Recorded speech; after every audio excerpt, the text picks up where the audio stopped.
베드로전서 2장 1절에서 3절까지 한 목소리로 함께 읽겠습니다. 시작. 그러므로 모든 악독과 모든 기만과 외식과 시기와 모든 비방하는 말을 버리고 갓난 아기들 같이 순전하고 신령한 젖을 사모하라. 이는 그로 말미암아 너희로 구원에 이르도록 자라게 하려 함이라. 너희가 주의 인자하심을 맛보았으면 그리하라. 아멘. 제가 예전에 나눈 이야기가 있습니다. 하나님 나라의 약속을 진짜 믿고 소망한다면 그 결과로 반드시 상상하게 되어 있다라고 했습니다. 이처럼 믿음과 소망은 추상적인 개념이지만 확인할 수 있습니다. 믿고 소망한 결과 상상하게 되는 그 증거가 나타나기 때문에 나의 믿음과 소망이 진짜인지 점검할 수 있는 기준이 됩니다. 오늘도 한 가지 비유를 나눌 텐데요. 그 복음의 증거에 관한 것입니다. 우리가 지금까지 복음의 귀함을 다각도로 나누었는데 복음을 정말 소중하게 여긴다면 그 증거가 나타납니다. 우리가 흔히 도자기와 항아리 비유를 많이 하죠. 비싼 도자기 하나 있으면 가장 안전하고 가장 잘 보이는 곳에 두면서 매일 보고 닦으면서 잘 관리할 것이고 매일 만족스러운 마음으로 기뻐할 것입니다. 마찬가지로 복음을 정말 소중하게 여기면 복음을 우리 삶의 중심에 두면서 매일 묵상하고 매일 만족하면서 기뻐합니다. 그러나 항아리 그냥 밖에 두겠죠. 먼지가 쌓이든 비가 오든 눈이 오든 상관하지 않습니다. 그냥 밖에 두고 오래 신경 쓰지 않고 살아가는 것입니다. 이처럼 복음을 중요하게 여기지 않는다면 묵상하지 않습니다. 미뤄둡니다. 구석에 두고 신경 쓰지 않고 살아가는 것입니다. 그러나 복음이 우리 삶의 중심에 있다면 달라지겠죠. 저는 취미 중 하나가 그 중저가의 기타를 다양하게 경험하는 것인데요. 요즘에는 바쁜 일이 많아서 관심이 많이 사라졌습니다. 그러나 마음의 여유가 생기면 아마 또다시 좀 관심을 많이 가질 것만 같습니다. 정말 비싼 기타들 많이 있습니다. 물론 저는 엄두가 나지 않지만 기본 수백만 원에서 1,000만 원 넘어가는 기타도 많은데 이러한 기타를 여러 대 소유한 사람들도 꽤 있습니다. 그런데 그분들의 삶을 가만히 보면 소중하게 여기는 그 기타를 중심으로 삶이 변화되는 것을 보게 됩니다. 집에 기타를 위한 방 하나 마련한 사람들이 꽤 있고요. 원래 좋은 기타는 그냥 하드 케이스에 보관하는데 투명한 기타 장식장을 짜서 만들기도 합니다. 늘 바라보면서 만족감을 얻는 것이죠. 그리고 우리나라는 사계절이 있기 때문에 그 온습도 관리가 중요한데요. 집에 온도계, 습도계를 마련하고 제습기, 가습기도 있습니다. 내 건강을 위한 것이 아니라 기타를 관리하기 위해서 그렇게 신경 쓰는 것이죠. 여러분 왜 이렇게 살아갑니까? 기타의 가치를 귀하게 여기기 때문에 그 삶의 모양이 달라지는 것입니다. 기타를 위한 공간을 마련하고 기타를 잘 관리하기 위해서 이것저것 구입합니다. 그러면 그만큼 다른 데 들어갈 지출은 줄어들 수밖에 없겠죠. 이처럼 내가 중요하고 귀하다라고 여기는 것을 중심으로 많은 것이 달라집니다. 공간을 사용하는 모습이나 돈을 사용하는 모습이 많이 달라지는 것입니다. 여러분 마찬가지입니다. 1장에서 복음이 귀하다라고 했습니다. 삼위일체 하나님이 정말 모든 수고를 다해서 예비하셨고요. 역사 가운데 수많은 사람들이 전달해 주었습니다. 그 선물은 영원한 것이어서 이제 곧 사라질 세상의 재산이나 우리 생명과 비교할 수 없는 것이라고 했습니다. 이토록 귀한 복음을 받았다면 우리 삶이 어떻게 변화되어야 하겠습니까? 오늘 이 장에서는 그러므로 이렇게 시작하면서 많은 것이 바뀐다라고 말씀합니다. 복음을 귀하게 여긴 결과 우리 삶의 증거가 나타난다라는 것입니다. 여러분 그 증거가 무엇입니까? 버리는 것이 있고요. 사모하는 것이 생긴다. 이러한 방식으로 말씀합니다. 만약에 우리 집에 귀한 손님이 오신다면 아마 집안의 대청소를 하면서 많은 것을 버릴 것입니다. 그리고 손님을 맞이하기 위해서 필요한 것을 또 구입할 것만 같습니다. 여러분 예수님이 우리 삶에 오시면 우리 삶에 버리는 것, 또 채워 넣어야 하는 것이 있습니다. 그러나 사실 그분은 손님으로 오셔서 손님 대접을 받으실 분이 아니라 주인으로 오시죠. 그래서 우리가 주님이다 이렇게 부르는데요. 주님은 우리에게 명령할 권리가 있으십니다. 이것은 버려라, 이것은 취하라 말씀하는 것입니다. 오늘 본문이 바로 그러한 명령인데요. 짧은 몇 절에 많은 단어를 나열하고 있습니다. 우리가 한 단어씩 의미를 살펴보면서 다시 한번 우리의 삶을 점검하는 시간이 되면 좋겠습니다. 먼저는 버려야 할 것들이 있습니다. 가장 먼저 악독을 버려라 말씀합니다. 이 악독이라는 것은 원한을 가지고 막 해치고 싶은 욕망을 나타내는 단어입니다. 굉장히 무시무시한 단어이긴 하지만 베드로 사도가 어느 정도 신앙의 수준이 있는 성도들에게 교훈하는 내용입니다. 따라서 우리에게도 이러한 것들이 있을 수 있다라고 우리가 생각하고 이 말씀을 받아야 합니다. 왜냐하면 모든 사람에게 죄성이 있기 때문입니다. 그러면 여러분 언제 조심해야 합니까? 주로 억울한 일을 당할 때 원한이 생깁니다. 실제로 해치고 싶은 욕망이 일어나지만 우리가 실행에는 옮기지는 않죠. 그래서 다행이긴 하지만 주님은 우리의 마음을 보십니다. 그래서 우리의 마음조차 버리라 말씀하십니다. 그 이유가 무엇입니까? 여러분 1장 때문에 그렇습니다. 우리가 너무도 귀한 복음을 받았기 때문이죠. 세상 어떤 것과 비교할 수 없는 큰 선물, 영원한 선물을 받았습니다. 다른 사람들은 죽어서 심판받습니다. 그러나 우리는 영원한 삶이 보장되어 있습니다. 우리가 이 사실을 기억할 때에 마음이 넉넉해지겠죠. 억울한 일을 당해도 내가 억울한 사람이 되는 것이 아니라 오히려 상대방이 좀 불쌍해 보입니다. 조금 지나면 그냥 죽어서 심판받는 인생이기 때문입니다. 그래서 우리는 복음의 관점으로 나를 바라보고요.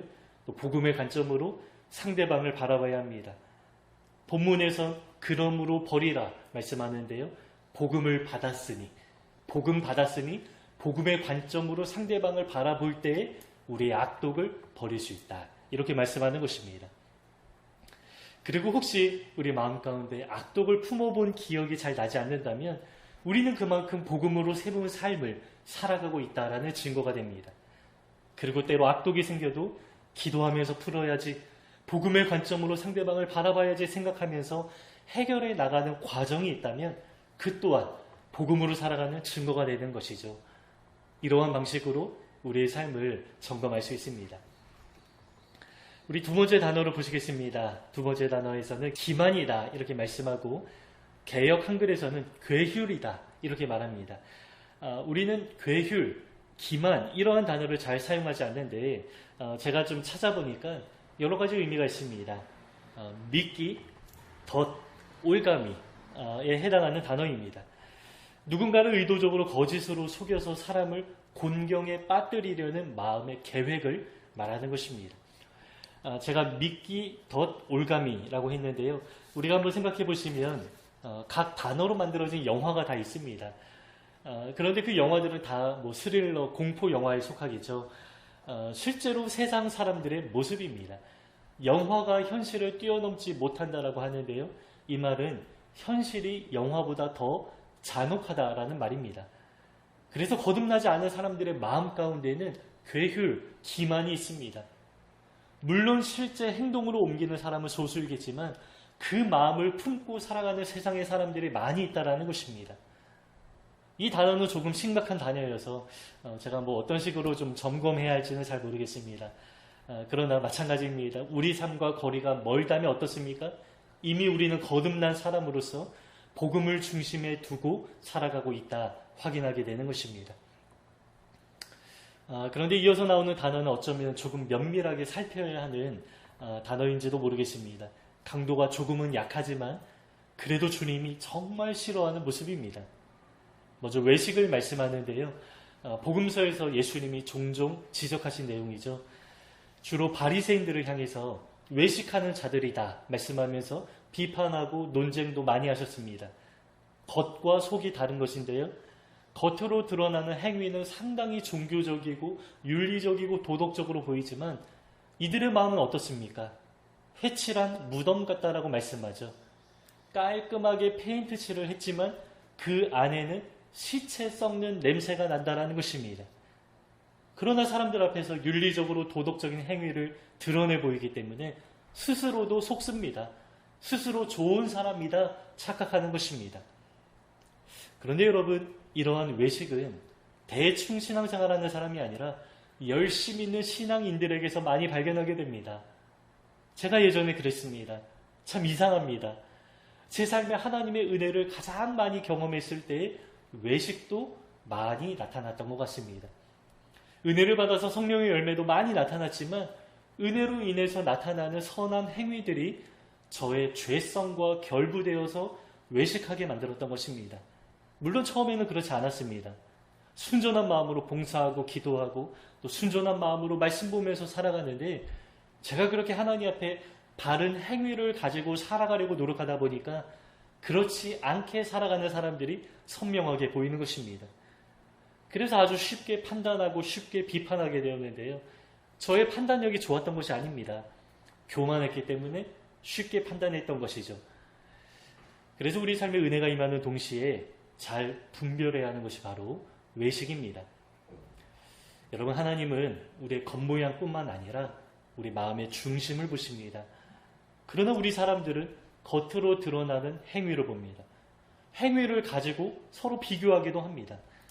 하지만 주님은 무엇보다 우리의 마음을 지켜라. 여기에서 생명의 근원이 난다. 생명의 문제가 바로 마음에 걸려있다 말씀하시죠. 그래서 우리가 행위를 가지고 서로 판단하는 것은 공의롭지 못합니다. 정말 철저하게 공의롭게 판단하시는 분은 하나님밖에 없는데 그분만이 우리 마음 중심까지, 우리 마음 깊은 곳까지 살피시기 때문입니다. 그래서 여러분, 우리는 판단을 보류하는 습관을 가져야 하고요. 또 하나님 앞에 겸손하게 나의 마음을 살피는 태도도 필요합니다. 이어진 내용은 시기하는 마음입니다. 여러분, 시기가 왜 생깁니까? 시기 또한 비교할 때 생깁니다. 외식하는 사람은 스스로 우월감을 가지고 상대방을 비교하고 판단하는데 시기하는 사람은 스스로 열등감을 가지고 비교합니다. 나에게 없는 것이 상대방에게 있을 때 그걸 갖고 싶은 마음이 일어나는 것이죠. 그래서 이 문제도 하나님 앞에 설 때에만 해결됩니다. 하나님 앞에서 내가 누구인가를 잘 알아야 합니다. 하나님이 각 사람을 각자 다양하게 독특하게 만드셨는데 나를 어떻게 만드셨는가 잘 알아가는 것이죠. 나의 사명과 나의 성품과 나의 은사에 집중한다면 다른 사람의 것을 가지려고 욕심내지 않습니다. 아무리 다른 사람이 어떤 영역에서 두각을 드러내도 시기하는 마음이 잘 드러나지 않습니다. 일어나지 않습니다. 그 사람과 나의 부르심이 다르다. 나와 다른 사람이다. 이 사실이 분명하기 때문입니다. 저는 찬양 사역자가 부럽지 않습니다. 음악적인 재능과 이 감성적인 능력으로 회중을 잘 이끄는 사역자들이 있는데요. 저의 부르심과 다릅니다. 또 설교를 유창하게 잘하는 사역자들이 있는데 물론 부럽긴 합니다. 하지만 그렇게 많이 부럽지는 않습니다. 왜냐하면 저의 부르심 중에 하나는 이제 글 쓰는 것과 강의하는 것과 관련되어 있다 이렇게 믿기 때문입니다. 저는 성경을 정리하고 강의하는 사역에 조금 무게감을 두고 싶은데 저의 간절한 소원이 그렇습니다. 다른 영역이 아닙니다. 이 영역에서 잘 쓰임받기 원하는 마음으로 기도하고 있습니다. 그리고 정말 진심으로 고백하는 것은 큰 교회 사역자들 전혀 부럽지 않습니다. 저의 부르심은 큰 사람이 되는 것이 아니라고 믿는데 하나님 나라의 작은 한켠에서 작게라도 쓰임받으면 족하다 이런 마음으로 사역하고 있습니다. 그래서 여러분, 하나님 앞에서 나를 잘 알면 부럽지 않습니다. 시기하는 마음이 일어나지 않습니다. 나의 부르심, 나의 위치를 정확하게 잘 잡고 내게 맡겨진 일에 집중하는 것이죠. 나에게 맡겨진 일들을 잘 감당하면서 수십 년 살다가 하나님 나라 들어가면 되는 것입니다. 그리고 중요한 것이 있죠. 여러분, 우리 모두는 복음 받았지 않습니까? 복음이라는 큰 선물에 비하면 개인에게 주어진 달란트나 은사는 큰 차이가 아닙니다. 아무것도 아닙니다. 경제적인 능력 또한 복음 앞에서라면 정말 작은 것입니다. 아무것도 아닙니다. 여러분, 복음 받으면 넉넉한 마음이 일어난다라고 했는데요. 그 복음으로 인해서 시기하는 마음도 자연스럽게 사라지게 됩니다. 너무나 큰 것이 우리 삶에 이미 주어졌기 때문입니다. 그래서 이러한 것들을 버리려고 노력하기보다 복음에 집중할 때, 큰 선물을 받았다 이 사실을 늘 확인하고 집중할 때 자연스럽게 시기하는 마음은 사라지는 것입니다. 마지막으로 우리가 버려야 하는 것은 비방하는 말입니다. 이 비방이라는 것은 사실을 말하는 것이 아닙니다. 사실이 아니라 악한 마음을 가지고 거짓으로 어떠한 사람을 곤경에 빠뜨리게 만드는 것입니다. 이 단어도 우리와 좀 거리가 먼 것처럼 느껴집니다. 하지만 여러분, 우리가 다 말에 실수가 많죠. 말을 하다 보면 나도 모르게 조금씩 부풀려집니다. 사실을 말할 수 있지만 말하다 보면 사실에서 조금씩 멀어지는 것들이 있죠. 그래서 여러분, 우리 사람은 정말 공의롭지 못합니다. 사람마다 보는 면이 다릅니다. 사람마다 다르게 판단하기도 합니다. 그래서 공의로우신 하나님 앞에서 우리의 말을 조금 삼가는 훈련도 필요할 것만 같습니다. 귀한 손님 우리 집에 오시면 말을 함부로 하지 않겠죠. 어떤 말을 삼가고요. 또 해야 할 말, 하지 말아야 할 것들을 생각하면서 구별하면서 하고 하지 않기도 합니다. 여러분, 예수님이 우리 삶에 오셨습니다. 그분은 하나님이십니다. 주님이 우리와 동행하십니다. 여러분, 그분은 내 삶의 어려움을 해결해 주시고 기도에만 응답해 주시려고 오시는 실용적인 주님이 아닙니다. 주님은 철저하게 공의로운 분이십니다. 그분과 함께 살고 동행할 때 여러분, 우리가 어떠한 태도를 가져야 하겠습니까? 그분 앞에서 우리의 말을 삼가는 것 참 중요합니다. 지금까지 5가지 단어를 함께 나누었는데요. 악독과 기만, 외식, 시기, 비방입니다. 다 버려야 하는 것들인데요. 이미 버려서 우리 안에 새로워진 것들도 있고 또 아직 계속 버려야 하는 과정이 필요하기도 할 것입니다. 그러나 꼭 기억해야 하는 것이 있습니다. 그냥 버리는 것이 아니라 그러므로 버리는 것입니다. 복음 받았기 때문에 주님이 내 삶에 오셨기 때문에 그러므로 버려야 하는 것입니다. 그래서 버리는 데 초점을 맞추기보다 복음을 깊게 묵상하는 데 초점을 맞추면 어느새 자연스럽게 멀어져 있을 것입니다. 그리고 버려야 하는 것들이 있다면 사모하고 추구해야 하는 것도 있습니다. 그것이 바로 신령한 저주입니다. 우리 사람이 배가 고프면 자연스럽게 본능적으로 먹을 것을 찾는데요. 신령한 것을 사모하라 말씀합니다. 하늘로부터 오는 여러 가지 신령한 만나가 있습니다. 말씀의 은혜가 있고요. 기도할 때 성령께서 우리의 마음을 정화시켜 주십니다. 눈에 보이게 우리 삶에 돌보시는 은혜도 있습니다. 여러 가지 은혜를 사모하면서 살아가야 하는데 우리가 가져야 하는 중요한 태도가 있습니다. 갓난아이처럼 사모하라라는 것입니다. 여러분, 왜 갓난아이에 비유하겠습니까? 갓난아이에게는 다른 게 필요하지 않습니다. 돈이 필요하지 않고요. 좋은 옷이나 여러 가지 맛있는 음식도 원하지 않습니다. 엄마의 젖만 있으면 충분하죠. 이것이 바로 우리가 가져야 할 태도입니다. 주님 한 분만으로 만족합니다. 하나님 아니면 살아갈 수 없습니다. 많은 것이 주어진다 해도 주님이 없으면 내 삶에 아무런 의미가 없습니다. 주님만 계시면 됩니다. 이 고백을 하나님이 원하시는 것입니다. 그러나 우리는 이렇게 고백해야 한다라는 사실을 알면서도 실제로 이렇게 믿고 고백하는 사람은 많지 않은 것 같습니다. 오히려 반대로 말합니다. 이렇게 말하죠. 하나님의 은혜로 살아가는 건 맞지만 그것만으로 사는 것이 아니야. 그것만으로는 충분하지 않아. 이렇게 생각하고 말합니다. 여러분, 많이 들은 이야기 아닙니까? 교회 다니는 거, 신앙생활하는 거 다 좋은데 너무 빠지지 말라. 이게 무슨 말입니까? 신앙이 전부가 아니라는 것이죠. 그냥 취미생활 하듯 삶의 일부를 떼어내어서 조금 신앙생활 하는 것 정도는 괜찮지만 삶의 전부는 들이지 말라라는 것입니다. 아주 단호하게 그렇게 말하고 생각합니다. 교회 다니는 사람들조차 이렇게 생각하는 사람들 많습니다. 신앙과 별개로 세상에서 살아가는 지혜가 있어야 하고 신앙과 별개로 세상에서 내가 취할 것들도 있다라고 말하는 것입니다. 그러나 여러분, 주님은 우리의 모든 것이 맞습니다. 우리에게 갓난아이처럼, 엄마밖에 모르는 갓난아이처럼 신령한 젖을 사모하라 말씀합니다. 그러면 주님이 다 해결해 주십니까? 그렇게 믿고 살아가는 것이죠. 물론 그렇게 살아가다 보면 조금 부족하게 느껴질 수도 있습니다.